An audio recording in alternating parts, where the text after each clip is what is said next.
حکومت نے یہ برطانیہ کے لے کے دعویٰ کرنے کے گاڑیاں لے کر گاڑی لے کر ہمیں اٹھاتے لے جو وہ اٹھاتے نہیں ہیں، اٹھاتے نہیں لے کو نہیں جاتے دوسری طرف۔ کوئی امداد یہ ہماری بہت کوئی امداد یہ ہماری حکومت ہمیں تسلیم کر نہیں جا رہی۔ گاڑی نیچے ہے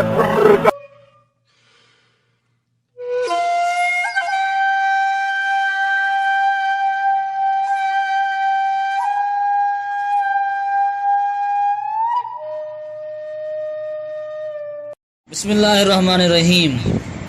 آپ سب کو یاد ہوگا کہ 2010 میں ہمارے ملک پاکستان کے اندر اللہ تعالیٰ کی طرف سے ایک آزمائش آئی تھی جسے سیلاب کے نام سے لوگ یاد کرتے ہیں۔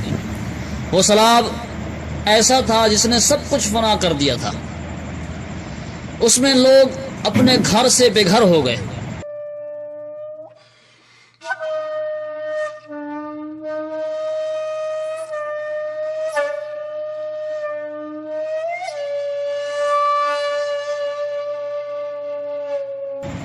سناوا کے اندر جو شیل پمپ ہے اس کے قریب کی جو بستی ہے، علاقہ ہے، اس کو آپ دیکھیں کہ کس حالت میں ہے۔ لوگ پریشان ہیں، ہر طرف پانی ہی پانی ہے، راستہ کہیں سے نہیں ہے۔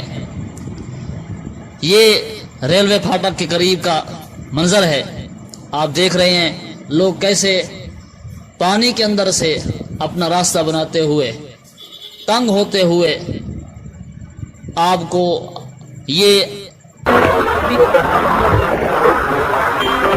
آپ کے گھر کیسے ہو گئے؟ تباہ ہو گئے، بچ گئے ہیں؟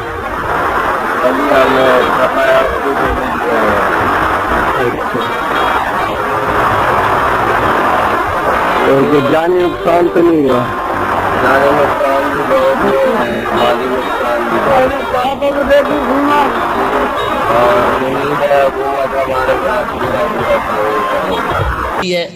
لوگ اپنے بچاؤ کے لیے مختلف قسم کے طریقے استعمال کر رہے ہیں۔ یہ آپ کو نظر آ رہا ہے، دیکھیں، اپنی جان بچانے کے لیے اس نے اپنے طریقے سے اوپر کی جگہ کو استعمال کیا ہے۔ لوگوں سے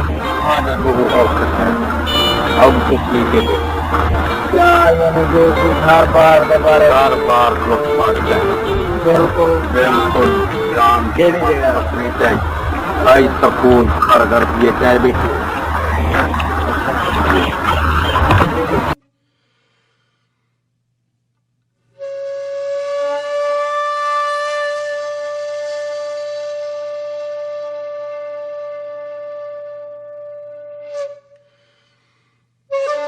بھی ان کی رائے لی جاتی ہے کہ آپ بتائیں آپ کا کیا حال ہے۔ لوگ اس حالت کے اندر بہت ہی پریشان نظر آتے ہیں۔ یہ حالت مجھے بھی یاد ہے کہ جب 2010 کا سیلاب آیا تھا، اس وقت لوگوں کے قافلے در قافلے اپنے گھروں کو چھوڑ کر دوسری طرف جا رہے ہیں، محفوظ جگہ ڈھونڈ رہے ہیں۔ ایسے لگتا تھا جیسے 1947 میں پاکستان جب الگ ہوا تھا، پاکستان بنا تھا، لوگ ہندوستان چھوڑ کر پاکستان آئے تھے۔ یہ دڑا پھاٹک کے قریب کا علاقہ ہے۔ آپ دیکھ سکتے ہیں یہاں کا جو پھاٹک ہے وہ ٹوٹ پھوٹ کا شکار ہے۔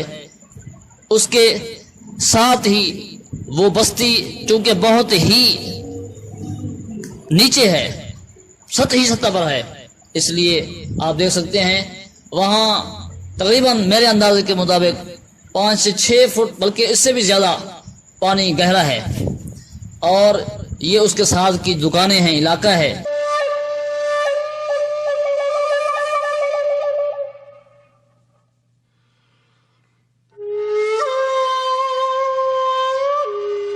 ٹوٹ پھوٹ کا شکار ہیں، مکان گر گئے ہیں۔ لوگوں نے جو اپنی بیٹیوں کے لیے جہیز کا سامان اکٹھا کیا تھا وہ ختم ہو گیا، لوگ تباہ ہو گئے۔ یہ اللہ کی طرف سے آزمائش ہے۔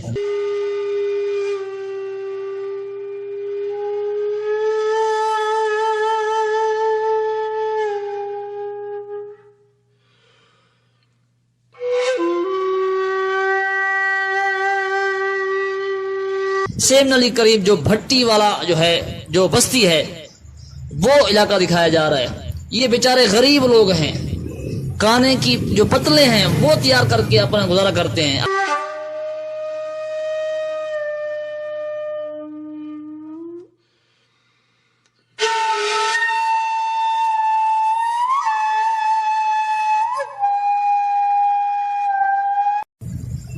اللہ کی طرف سے ایک آزمائش ہی تھی. مچھروں کا اس وقت بہت بڑا بسیرا تھا, لوگ مچھروں سے پریشان تھے, بڑے بڑے مچھر تھے جسے دیکھ کر ہی انسان ڈر جائے, گھبرا جائے. یہ آپ کے سامنے ٹبرائم علی شاہ کا منظر پیش ہو رہا ہے. آپ دیکھ سکتے ہیں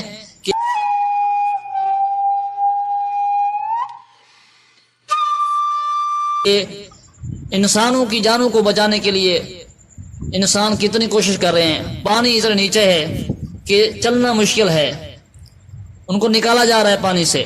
لوگ اپنی مدد آپ محنت کر رہے ہیں, کوشش کر رہے ہیں, جو ان سے ہو سکتا ہے وہ کر رہے ہیں. آپ دیکھ سکتے ہیں سامنے ہر طرف پانی ہی پانی ہے.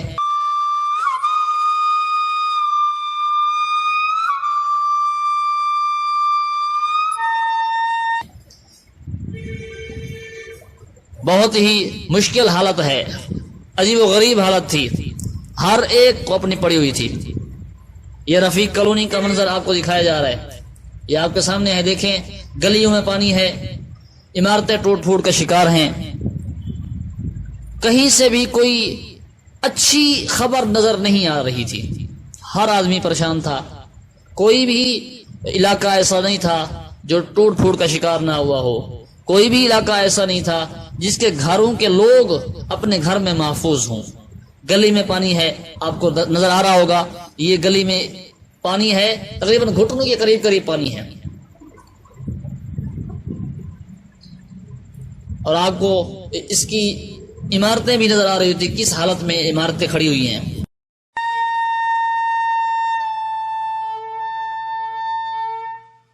کہ ہم نے زندگی میں پہلی مرتبہ دیکھا بھی اور سنا بھی اپنے بڑوں سے کہ ہمارے علاقہ سناوا میں کشتی چلتی ہوئی نظر آئی ہے. آپ دیکھ سکتے ہیں یہ لوگ کس حالت میں ہیں, بیچارے پریشان بیٹھے ہیں.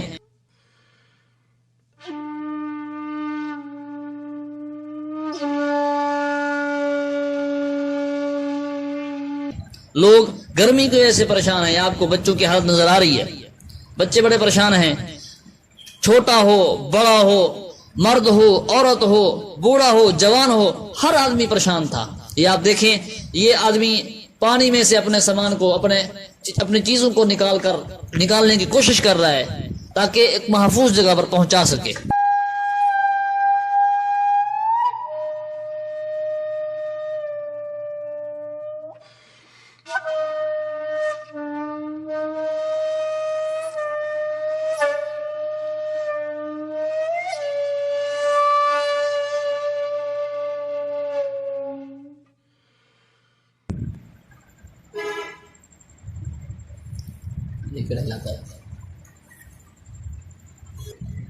اس موقع پر مجھے آپ صلی اللہ علیہ وآلہ وسلم کا فرمان یاد آتا ہے.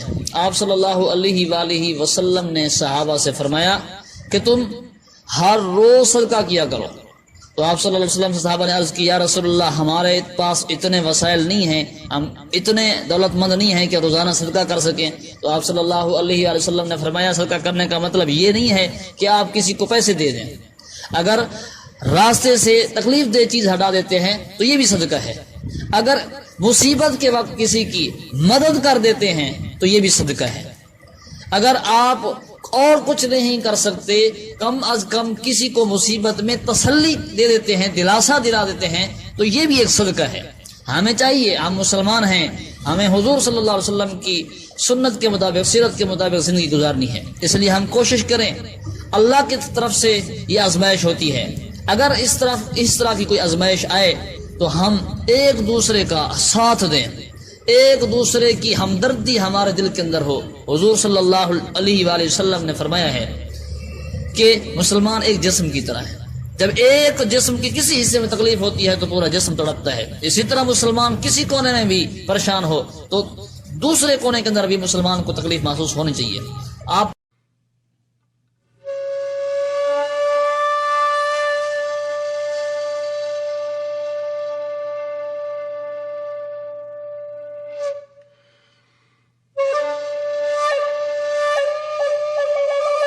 مکے میں جو سب سے اونچی جگہ ہے ٹبہ رحم علی شاہ، یہ اس کا منظر تھا جو ہمیں ڈوبا ہوا نظر آتا ہے۔ جب یہ اونچی جگہ محفوظ نہیں تھی تو آپ خود اندازہ لگا لیں جو نچلی سطح کے علاقے تھے، بستیاں تھیں، وہ کس حال میں ہوں گی۔ آپ کو یہ نظر آ رہا ہے یہ بیچارے غریب لوگ ہیں جو کانوں کی پتلیں وغیرہ بنا کر اپنا گزارا کرتے تھے، ان کی مکان، ان کی عمارتیں کس طرح بکھر گئی ہیں، ٹوٹ پھوٹ کا شکار ہو گئی ہیں، دیواریں گر گئی ہیں، کسی کی چھتیں گر گئی ہیں۔ یہ بیچارے غریب لوگ ہیں اور پھر ان کی اتنی وسعت بھی نہیں ہے کہ پھر اس کو نئے سرے سے بنا سکیں۔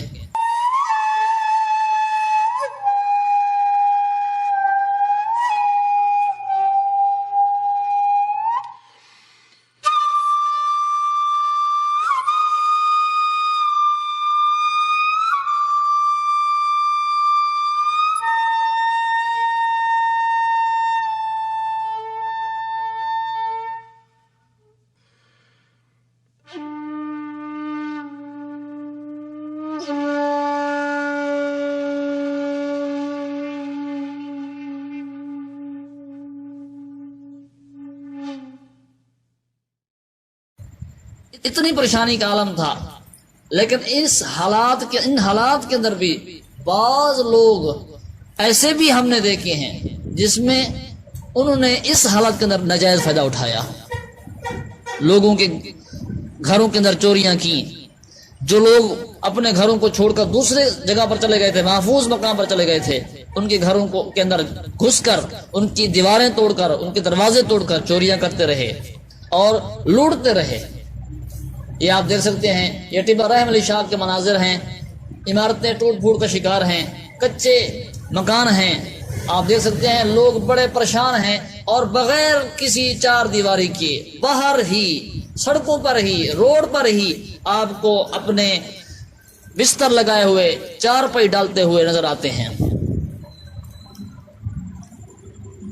یہ ان حالات کو، ان مناظر کو دیکھتے ہوئے ہمیں سبق حاصل کرنا چاہیے کہ یہ مناظر، یہ پریشانیاں، یہ مصیبتیں کیوں آتی ہیں۔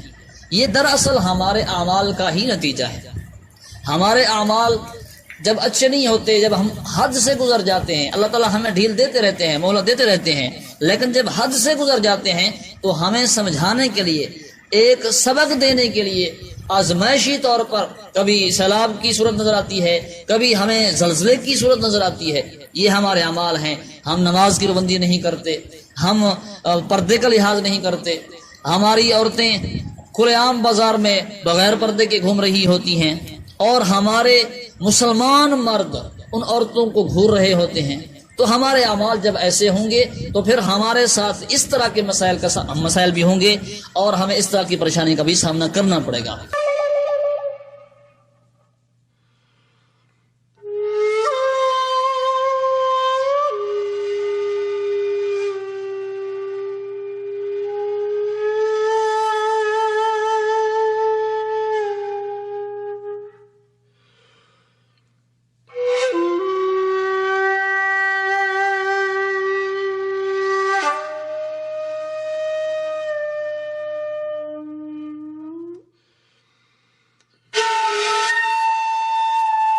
ہمیں چاہیے کہ ہم ان حالات سے کچھ سبق حاصل کریں، کچھ عبرت حاصل کریں، تاکہ ہماری جو اگلی زندگی ہے یا اگلی نسل ہے وہ اطمینان کی زندگی گزار سکے، وہ چین کی زندگی گزار سکے۔ یہ گھر ٹوٹے ہوئے دوبارہ بن سکتے ہیں، یہ عمارتیں دوبارہ تعمیر کی جا سکتی ہیں، یہ زندگی، دنیا کی زندگی کے سامان دوبارہ اکٹھے کیے جا سکتے ہیں۔